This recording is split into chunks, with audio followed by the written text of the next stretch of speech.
वंदे मातरम खबर उत्तराखंड देख रहे हैं आप। मैं हूं आपके साथ काजल ठाकुर। प्रदेश में हरेला पर्व के तहत लगातार पौधारोपण किया जा रहा है और इसी क्रम में मुख्यमंत्री पुष्कर सिंह धामी ने देहरादून के पवेलियन ग्राउंड में पौधारोपण किया है और इसी दौरान सीएम धामी ने 5 इलेक्ट्रिक बसों को भी हरी झंडी दिखाकर रवाना किया, जिसके बाद सीएम ने कहा कि इलेक्ट्रिक बसों को रवाना करने का मकसद है कि हमने संकल्प लिया है कि प्रदेश इकोनॉमी और इकोलॉजी दोनों में संतुलन रखते हुए आगे बढ़ता है और साथ ही कहा कि हरेला कार्यक्रम को हम पूरे महीने लगाने जा रहे हैं और उसके तहत प्रदेश भर में वृक्षारोपण कार्यक्रम चलाए जाएंगे। भाई आप पीछे आ जाओ।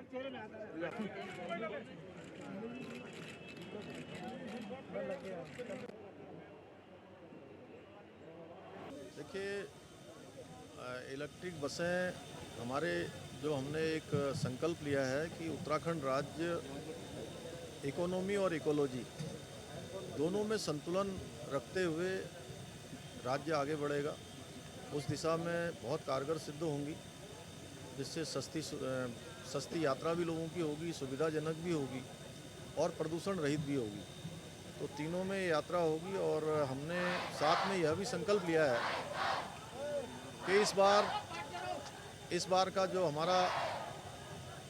बार का हमारा हरेला पर्व ये पूरा हम लोग 16 जुलाई से प्रारंभ करके इसको पूरे 1 माह तक चलाएंगे। मानसून होने के बाद से लगातार प्रदेश सरकार ने मानसून में होने वाली घटनाओं से आम लोगों को सुरक्षित रखने की तैयारी और ज्यादा पुख्ता करने की सोच ली है और मौसम विभाग ने एक बार फिर से 4 दिन का अलर्ट जारी कर रखा है। वहीं मानसून के दौरान ऐसी प्राकृतिक घटनाएं हो जाती हैं जिससे कि निपटना प्रशासन के लिए आसान नहीं होता है।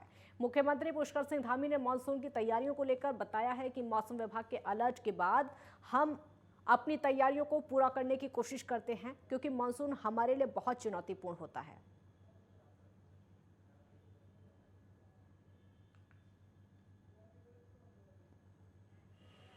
हमारे जो भी मौसम के अलर्ट आते हैं, मौसम विभाग द्वारा जो भी पूर्वानुमान बताए जाते हैं, उसके अनुसार हम लोग लगातार काम करते हैं। और इस बार पहले से ही, क्योंकि हर बार ये जो बरसात का सीज़न होता है, बरसात का समय होता है, हमारे लिए बहुत चुनौतीपूर्ण होता है, क्योंकि अधिक वर्षा होना, अधिक अतिवृष्टि होना, भूस्खलन होना, ये हमारे यहाँ की सामान्य घटनाएं हैं और इन पर हम लोग लगातार, आपदा प्रबंधन विभाग हमारा लगातार इस पर काम कर रहा है। मुख्य विकास अधिकारी पूर्णा पांडे ने मुख्यमंत्री उदयमान उन्नयन योजना को लेकर संबंधित विभागों के अधिकारियों के साथ बैठक की। इस दौरान उन्होंने कहा कि योजना के तहत जिले में 150 बालक और 150 बालिकाओं का चयन शारीरिक दक्षता योजना के आधार पर किया गया है। चयनित खिलाड़ियों को 1500 रुपये हर महीने छात्रवृत्ति दी जाएगी। बैठक में योजना के तहत खिलाड़ियों के चयन को लेकर कई स्तरों पर समितियों का गठन भी किया गया और इस दौरान सीडीओ ने 3 अगस्त से 8 अगस्त के बीच योजना को न्याय पंचायत स्तर पर शुरू करने के निर्देश दिए। इसी बीच खेल विभाग ने बताया कि उदीयमान खिलाड़ियों का चयन न्याय पंचायत, नगर पंचायत, ब्लॉक, नगर निगम, नगर पालिका के बाद जिला स्तरीय पर्यवेक्षक समिति के जरिए जिला स्तर के लिए किया जाएगा। इसके लिए बालक और बालिकाएं वर्ग जितने भी हैं 8 से 9 साल से ऊपर को लेकर अलग अलग आयु वर्ग में निर्धारित किया गया है। ये मुख्यमंत्री उदीयमान योजना के अंतर्गत इसमें बच्चों को आइडेंटिफाई करके इसमें नगर पंचायत स्तर पे, फिर ब्लॉक स्तर पे और अंततः जिले स्तर पे बच्चों का चुनाव करके उनको स्कॉलरशिप दी जानी है। तो कल हमारे द्वारा इसमें विभिन्न स्तरों पे समितियां बना दी गई हैं। उन समितियों में हमारे शिक्षा विभाग के, पीआरडी के, स्पोर्ट्स से और कुछ टेक्निकल लोग जो कि टेक्निकली इक्विप्ड हैं, इसमें जो भी आपके पैरामीटर्स हैं, जो भी एथलेटिक्स हैं जिसमें बच्चों का सिलेक्शन किया जाना है, तो उन सबकी ये समितियां बनाई गई हैं तीनों स्तर पे। और हर स्तर पे बच्चे जैसे जैसे इसमें प्रतिभाग करके जैसे जैसे क्वालिफाई करते जाएंगे तो उनको फाइनली शॉर्टलिस्ट करके उनको 1 वर्ष तक इसमें स्कॉलरशिप मिलने की योजना है। देश की पहली महिला आदिवासी राष्ट्रपति द्रौपदी मुर्मू के खिलाफ कांग्रेस सांसद अधीर रंजन के अपशब्द कहे जाने के खिलाफ बीजेपी जिला अध्यक्ष के नेतृत्व में बीजेपी कार्यकर्ताओं ने किच्छा में कांग्रेस राष्ट्रीय अध्यक्ष का पुतला दहन किया। साथ ही कांग्रेस राष्ट्रीय अध्यक्ष सोनिया गांधी के खिलाफ जमकर नारेबाजी करते हुए पुतला दहन किया। भारत की संसद में कांग्रेस के वरिष्ठ नेता और सांसद अनादि रंजन ने भारत के राष्ट्रपति के खिलाफ जो अशोभनीय टिप्पणी की है वो सरासर गलत है और कांग्रेस अध्यक्ष को तत्काल रूप से सांसद को बर्खास्त किया जाए।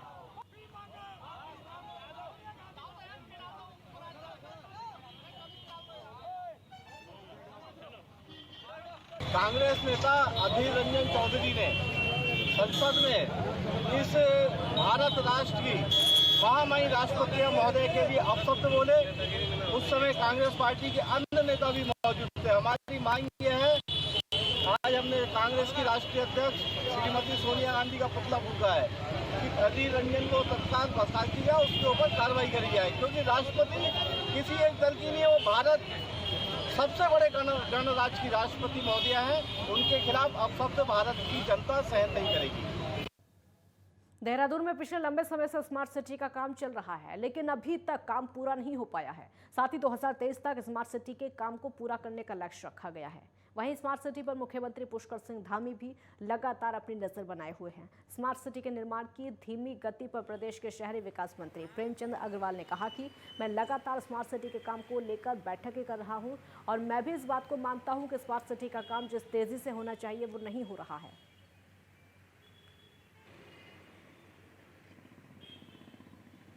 देखिए, निश्चित रूप से बीच बीच में हम लोग बैठक कर रहे हैं और स्मार्ट सिटी के जो काम है जिस तरह से जिस गति से होनी चाहिए नहीं हो पा रहे हैं, मैं भी मानता हूँ। कल ही मेरी जिलाधिकारी जो सीईओ हैं स्मार्ट सिटी की, उनसे मेरी बातचीत हुई है और उनसे मैंने कहा है कि चूँकि जब वो नई जिलाधिकारी के रूप में या सीईओ के रूप में यहाँ आई थी तो उनके लिए एक नया ये परियोजना रही होगी, लेकिन अब उन्होंने जानकारी ली होगी, तो मैं उनके साथ बहुत जल्द उनके साथ बैठ रहा हूँ। उनसे मेरी बातचीत हुई है और कोशिश करेंगे जो ये समस्या हमारे सामने आ रही है इनको कैसे हम इसका निवारण कर सकें, इसका समस्या का निदान कर सकें। समस्या तो है लेकिन उसका निराकरण जरूर करेंगे, ये हम कोशिश करेंगे। नगर निगम प्रशासन डेयरी संचालकों पर शिकंजा कसने की तैयारी कर रहा है। दरअसल पिछले निगम की बोर्ड बैठक में डेयरी बायलॉज निकालने के लिए बोर्ड में प्रस्ताव रखा गया था। इसको लेकर नगर निगम ने गैजेट में छपने की तैयारी कर ली थी और इसमें सभी डेयरी संचालकों को अपना रजिस्ट्रेशन कराना अनिवार्य होगा। इसके लिए नगर निगम की ओर से जागरूकता अभियान चलाया जाएगा। और वहीं नगर आयुक्त मनोज गोयल ने बताया कि अगर कोई डेयरी संचालक अपना रजिस्ट्रेशन नहीं करवाता है तो उस पर पेनल्टी की कार्रवाई की जाएगी या फिर बायलॉज के अंतर्गत उस पर फर्दर कार्रवाई की जाएगी।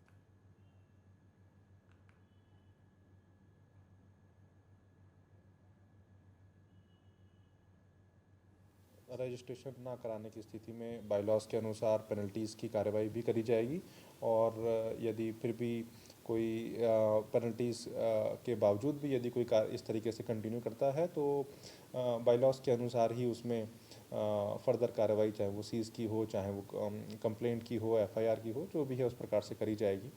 और इससे हमको काफ़ी लाभ ये मिलेगा कि एक तो हमको ये पूरी जानकारी रहेगी कि शहर भर में जो डेयरीज़ हैं हमारी वो कहाँ पे स्थित हैं, वहाँ पे कितने पशु हैं। कई बार शिकायतें आती हैं कि लोग डेयरी के पशु अपने सड़कों पे छोड़ देते हैं, दूध निकालने के बाद शाम को फिर ले आते हैं। उससे आम जनमानस को भी और ट्रैफिक को भी समस्या उत्पन्न होती है। उत्तराखंड के ऋषिकेश में पिछले 1 दशक से एम्स अपनी सेवाएं दे रहा है और लगातार केंद्र सरकार एम्स को और बेहतर करती हुई नजर आ रही है। ऋषिकेश एम्स में उत्तराखंड का गढ़वाल क्षेत्र से बड़ी संख्या में मरीज इलाज कराने के लिए आते हैं, तो दूसरी तरफ कुमाऊं क्षेत्र के लिए एम्स काफी दूर पड़ जाता है और इसी वजह से लगातार सैटेलाइट एम्स की मांग कुमाऊं क्षेत्र में भी होती रही है। और अब केंद्र सरकार ने उत्तराखंड के कुमाऊं क्षेत्र को बड़ी राहत देते हुए किच्छा में एक सैटेलाइट एम्स की मंजूरी दे दी है। इस मंजूरी के बाद मुख्यमंत्री पुष्कर सिंह धामी ने केंद्र सरकार का शुक्रिया अदा करते हुए कहा कि प्रदेश सरकार ने 100 एकड़ जमीन स्वास्थ्य विभाग को दे दी है और जल्दी उसमें सैटेलाइट एम्स का काम शुरू हो जाएगा।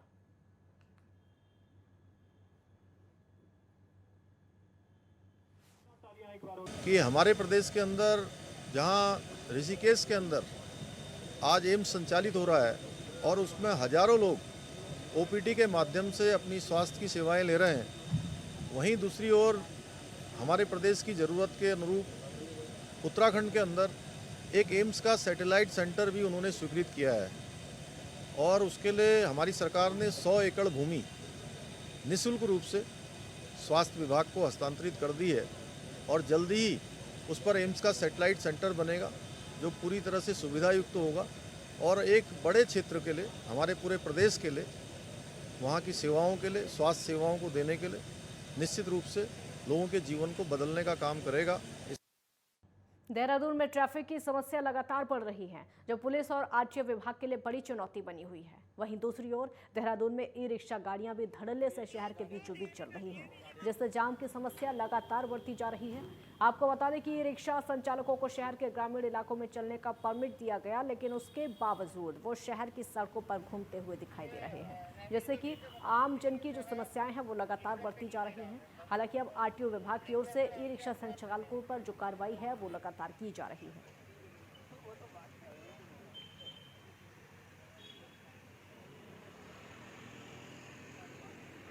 इसके संदर्भ में इन्फोर्समेंट टीम्स को स्पष्ट निर्देश दे दिए गए हैं कि ऐसे क्षेत्र जिनको पुलिस ने ई रिक्शा को चलने के लिए वर्जित किया हुआ है, वहाँ पर प्रतिदिन एक चक्कर लगाया जाए और कोई भी अगर ई रिक्शा उसका उल्लंघन करता हुआ पाया जा रहा है तो उसके खिलाफ सख्त से सख्त की कार्रवाई करी जा रही है।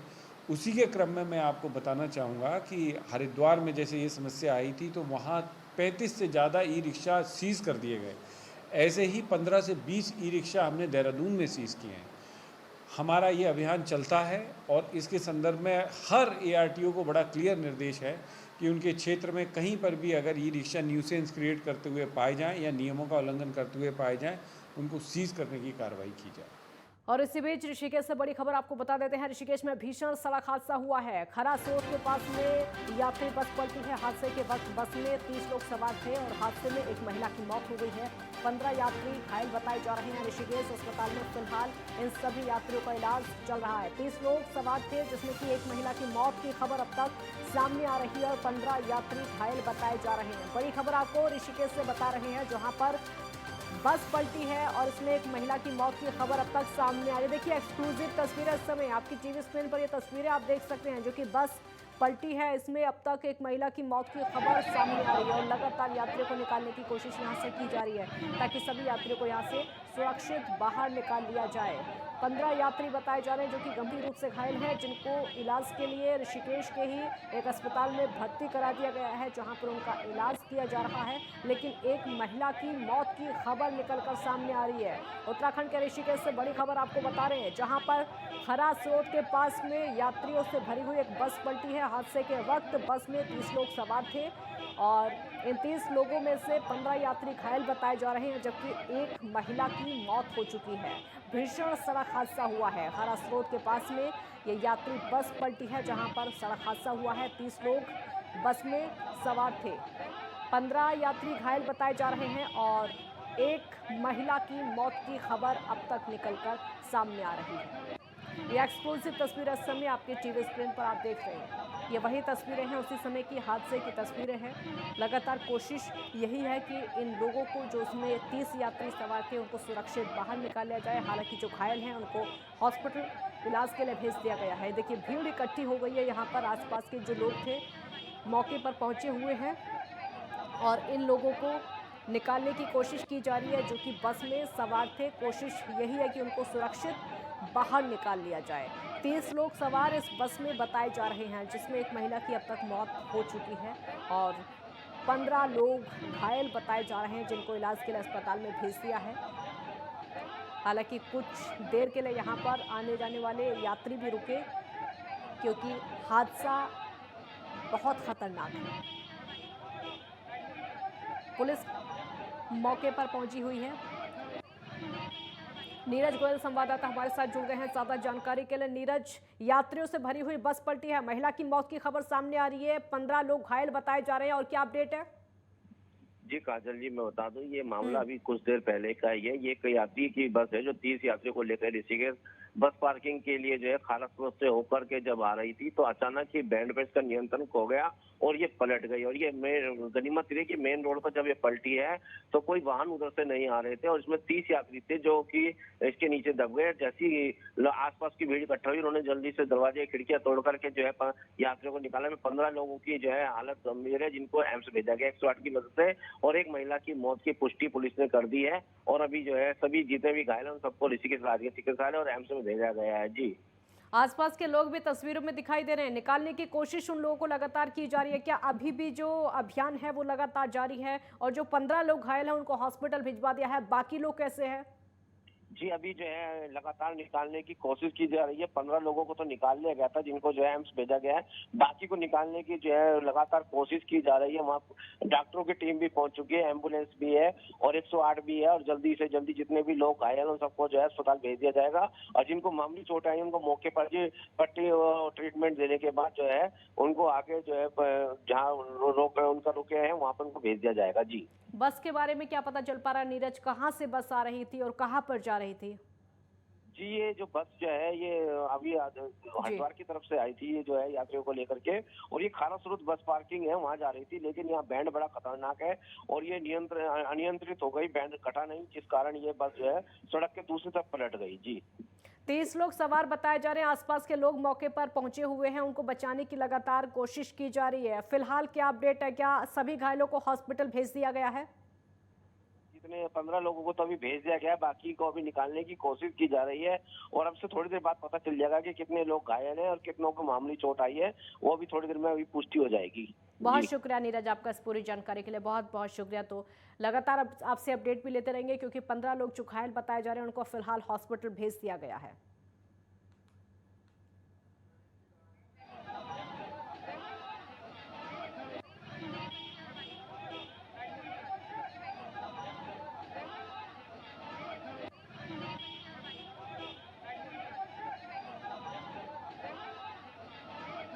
एक ब्रेक के लिए यहाँ पर रुकेंगे, जल्द लौटेंगे।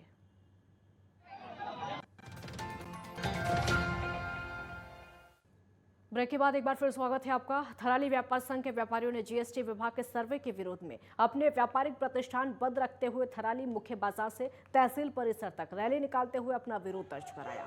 व्यापारियों ने सरकार और जीएसटी विभाग के खिलाफ नारेबाजी करते हुए जीएसटी के सर्वे के नाम पर व्यापारियों को उत्पीड़न बंद करने की बात कही।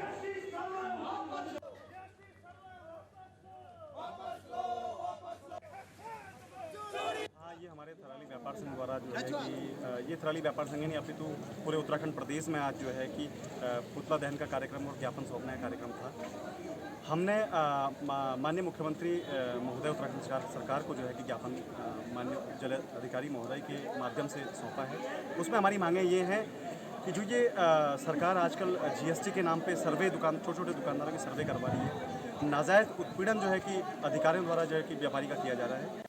जो लोग जीएसटी दे रहे हैं वो तो ठीक है, कुछ व्यापारी हमारे छोटे व्यापारी हैं बहुत परेशान हैं। जीएसटी विभाग उन व्यापारियों का जो है बहुत बड़ा उत्पीड़न कर रहे हैं, जीएसटी के नाम पे परेशान किया जा रहा है व्यापारियों को। इसलिए मैं ये चाह रहा हूँ कि सरकार को आपके माध्यम से सरकार से अनुरोध भी कर रहा हूँ कि आप इस प्रकार से जो है इस व्यापारियों का उत्पीड़न नहीं करना चाहिए। हरिद्वार में ब्रह्मलीन संत वरिष्ठ महामंडलेश्वर डॉक्टर स्वामी श्याम सुंदर दास शास्त्री महाराज की तीसरी पुण्यतिथि के अवसर पर मूर्ति प्रतिष्ठा कार्यक्रम का आयोजन किया गया और इस दौरान संतों के साथ में बीजेपी प्रदेश अध्यक्ष मदन कौशिक ने भी ब्रह्मलीन महामंडलेश्वर को श्रद्धांजलि दी। मदन कौशिक ने कहा कि पूज्य स्वामी जी ने देश ही नहीं बल्कि विदेशों में भी रहने वाले समाज के लोगों में बड़ा स्थान बनाया है।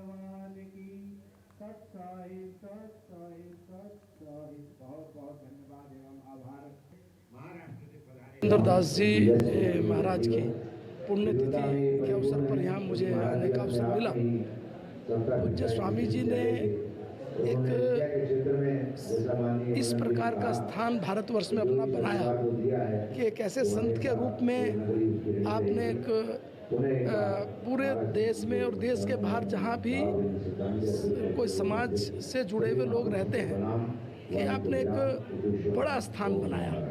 और पूज्य स्वामी जी ने केवल समाज के लिए ही नहीं अपितु समाज के बीच में संस्कृत शिक्षा के लिए, समाज के बीच में किस प्रकार गरीब लोगों को साथ लेकर चलने के लिए, किस प्रकार उनको संस्कृत शिक्षा देने के लिए फ्री शिक्षा कैसे दी जा सकती है, ऐसे अनेक महत्वपूर्ण काम भी पूज्य गुरु जी ने किए हैं। भारतवर्ष के विद्वान थे जिन्होंने महामना पंडित मदन मोहन मालवीय जी के सानिध्य में BHU से शिक्षा प्राप्त की और साथ में वे संस्कृत, अंग्रेजी और उर्दू के भी विद्वान थे और गरीबदासी परंपरा के महान संत थे और पंचपुरी में उनका नाम था।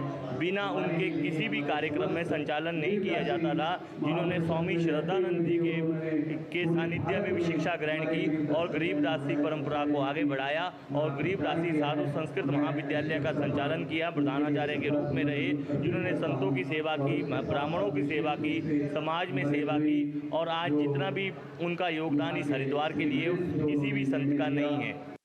ऋषिकेश में नई पाइपलाइन बिछाने के नाम पर जल संस्थान ने आम लोगों को मीटर के नाम पर लोगों की जेब में डाका डालने का काम किया है और जब इस महीने बिल आया तो लोगों के होश उड़ गए। लोगों के बिल 10,000 से 18,000 तक आए। इसके अलावा कोई भी रीडिंग संस्था ने नहीं ली है। यहाँ तक कि उन लोगों को भी बिल दिए गए थे जिन्होंने कनेक्शन भी नहीं लिया गया था, उनको भी 1200 तक के बिल थमा दिए गए। जिन लोगों ने पुराने बिल भर दिए थे उनको भी बकाया जोड़ के दिया है, जिसके कारण लोगों ने जल संस्थान का घेराव किया है। क्या दिक्कत हो रही है? 9,000 बिल, पहले पानी का बिल कम था, इस बार ज़्यादा है, गरीब कैसे भरेंगे इतना बिल? बहुत दिक्कत हो रही है। और ये 12,277 रुपये का बिल है और पहले जो बिल हमारा आता था वो 400-500, ज़्यादा 600 का, लेकिन ये बिल बस से हमारा बाहर ही सब भर नहीं पाता। ये भरना मुश्किल है हमारे, लेकिन हमारी कोई कमाई नहीं होगा जिनसे भर सके। इस सरकार से मेरी रिक्वेस्ट है, ये करोड़ प्रार्थना है, इस बिल को सही तरीके दिया जाए और इसको माफ़ किया जाए। क्या दिक्कत हो रही है? दिक्कत ये है कि हम तो गरीब लोग हैं, हम इतना बिल नहीं भर पा रहे, ये अपने बस से बाहर है ये बिल भरना। दिक्कत हो रही है फिर? हाँ, दिक्कत तो होनी है, इतना बिल तो हमारा और चीज़ का भी नहीं आता, जितना पानी का आ गया। अल्मोड़ा जिले के विकासखंड सल्ट के तल्ला सल्ट के भोनखाल में गुलदार की दहशत को लेकर वन विभाग के अधिकारियों ने ग्रामीणों के साथ में बैठक आयोजित की, जिसमें कि ग्रामीणों ने कहा कि तल्ला क्षेत्र के दिन दहाड़े गुलदार का भय बना हुआ है। अभी गुलदार कई पालतू जानवरों को अपना निवाला बना चुका है। इसको लेकर ग्रामीण लगातार गांव में पिंजरे लगाने की मांग कर रहे हैं। और वहीं मोहान क्षेत्र के अंतर्गत अल्मोड़ा वन प्रभाग डीएफओ के निर्देशन में वन विभाग कर्मियों पर लगातार नजर बनाए हुए है और वन विभाग ने मोहान मार्ग सड़क के दोनों ओर झाड़ी कटान का काम जारी किया है। सबसे पहले क्या कहते हैं, हम लोग यहाँ मोहान रेंज की तरफ से वन कर्मचारी हैं, हमारे साथ बीट अधिकारी गणेशदत्त पलड़िया और श्रमिक अभय कुमार हैं। हम लोग यहाँ पर गश्त पे निकले थे। यहाँ पर जैसे कि सभी को पता है कि बाघ का बहुत आतंक हुआ है। बाघ के आतंक को देखकर हम लोगों ने झाड़ी कटान का कार्य शुरू किया है। आगे हम लोगों ने ट्रैप कैमरे भी लगाए हैं, जिसमें बाघ की गतिविधि अगर देखी जाएगी तो हम कारबेट वालों को सूचित करेंगे, जो कि हमारा एक डाटा लेंगे और उसके अनुसार विभाग अपनी कार्रवाई करेगा। खबर उत्तराखंड में फिलहाल इतना ही। आप देखते रहिए नेटवर्क 10। जय हिंद।